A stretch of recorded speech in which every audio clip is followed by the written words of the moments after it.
Welcome back po sa aking channel Buhay Amerika with Ate D. At sa ngayong araw na po ito, kumusta po kayo? Sana po nasa mabuting kalagayan tayong lahat.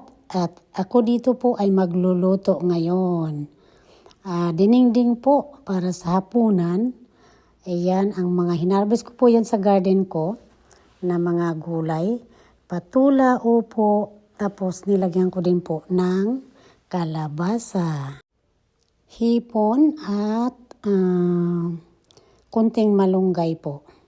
So ayan ang ating menu for today. Dinding na gulay. Ayan. Nilagyan ko rin po yan ng konting okra na galing sa freezer ko. Kasi 'di ba namatay yung okra ko. Kaya mayroon akong frozen na okra sa nung nakaraang taon pa na harvest ko. So, ayan, ilagay ko din po dyan, kunti lang. Taka, siyempre, dahon ng malunggay, ayan lang po. Take a moment, like the video and subscribe to my channel. Thank you so much. Maraming salamat po. Sana mag-subscribe kayo sa aking channel. Maraming salamat po sa panunood. Ayan. Konti lang po talaga ang mabilisang pagluto. Kasi yung mga, sayang din naman po pag hindi ko niluto yung mga hinarvest kong gulay.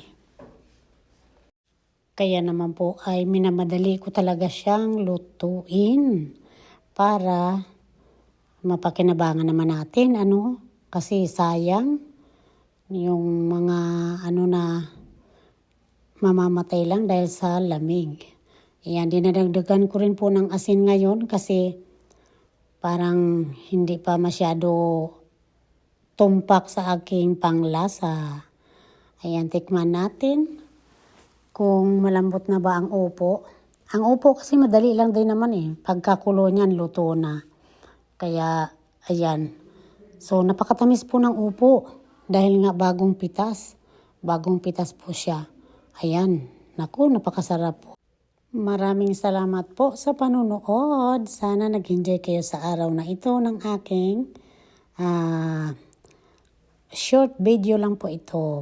Para lang po yan sa aking pagluluto ng dinding. Ayan po, mag-iwan po kayo ng comment sa comment section at mag-subscribe po sa aking channel. Maraming salamat.